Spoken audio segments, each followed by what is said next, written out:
Hi, this is Mash Rundown. If you enjoy movie reviews and trailer reactions, you're in the right place. Subscribe and hit the like button down below. Today we're going to continue on our Top Tuesday with the review of number 96, The Cabinet of Dr. Caligari.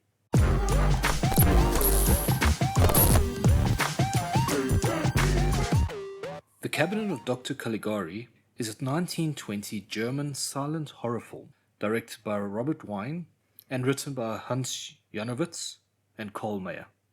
It stars Werner Krauss as Dr. Caligari, Conrad Veidt as Cesare, and Friedrich Feher as Francis.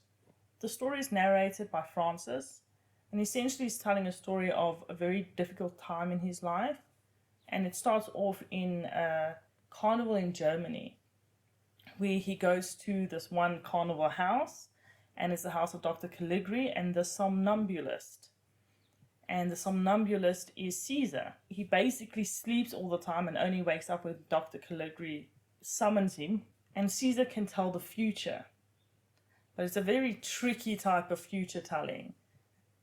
He can also tell the past, but we don't really get to see that much in the movie, though. We don't. And through the telling of his tale, as we get to the end, we see everything might not be exactly what it seems. It's not surprising, because usually when someone narrates a story, it's from their perspective. Yes. And you just have to be able to trust that their perspective is reasonably accurate. So the good. The copy we watched had a orchestra playing the original sheet music. And it's very creepy and it's very well done, and the music fits so well. And being a silent film where nobody's speaking, the music has to be so spot on, and it was. Needs to drum up the drama when there's drama, Yes. and let you relax and almost take a breath when there's nothing much going on and they're just chilling. And then build up the suspense as well. It's so well done. So cool. I also think that the writing they used, because every now and then there's a little bit of a speech bubble almost, Yeah. letting you know what's happening. And the writing they picked was so freaky and scary. I think it fitted the tone of the movie so well.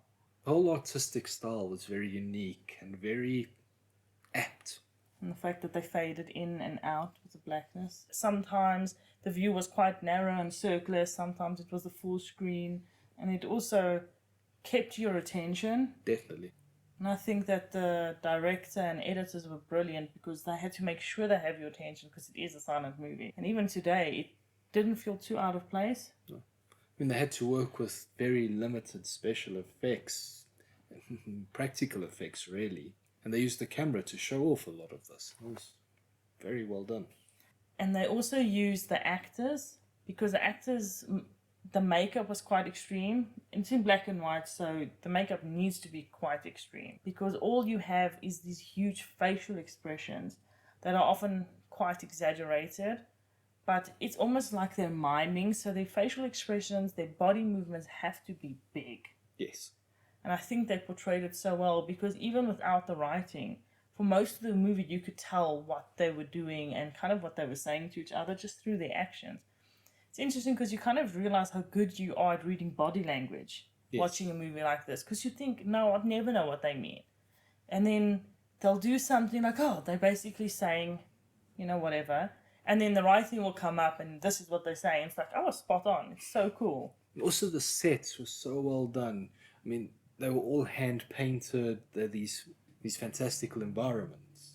And it's amazing that, I mean, this is the birth of cinema, really, and they've built these incredible sets. It's amazing. I think the whole movie in general really set the tone for future horror movies. Yeah. And I think it did it brilliantly. Even the pacing in the movie was spot on. It was only about, an hour 10? But I'm glad they kept it that short, because the pacing was so nice. I never got bored. I was quite into it most of the time. So I enjoyed it. The fact that this movie also had a twist is insane if you think about it. Because we've really, back then, they just started touching on storytelling through a visual medium like that. And to throw in a twist at the end of it was like, wow. Because now people love the Saw franchise because of all the twists. But this is where it started. It's the OG. Yes. Looking at the bad, there's really nothing much bad about this movie. Maybe some people won't appreciate the silent nature of it, but I think it's done very well, and most people, even if you're not really used to silent movies, will still enjoy it. And it's only an hour 10, so it's not like you have to have that much time invested in it. Yes. It's worth the hour 10. I think we didn't mind the silent nature of it because we actually used to watch silent stuff. Yeah. So I think that helped us a little bit. We had quite a long discussion afterwards about silent movies. And then you start to realize, actually, we watched a lot of silent cartoons. Because Tom and Jerry, the old school, they didn't speak. It just, they ran around with sound effects, kind of. Even Disney's Fantasia, it was musically driven. There was no real talking. Mickey Mouse was silent the whole movie. So yeah, we had a lot of silent background, actually. Yeah, so maybe we are just used to it. And I also used to watch Charlie Chaplin, and his silent movies, so I think I learned to appreciate it from a young age. So overall, definitely deserves to be on the list, and it's a good movie.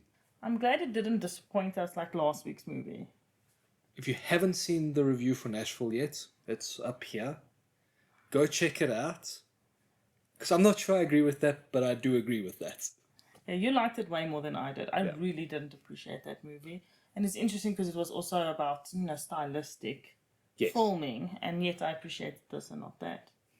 But for this one, I really don't think the movie could have done a better job. With the storytelling, with the sets, the music, everything was pretty much perfect. Especially putting it in context of when it was made. Yeah. I think it's amazing, and that leaves me giving it a score of 10. And just for the cultural significance of it, the impact it's had on filmmaking in general, I'm going to give it a 9. So that leaves it with a 9.5 out of 10. I think that's probably the highest scoring movie on our list so far. I think you're right. So let us know in the comments down below if you've seen the movie. What do you think of the twist?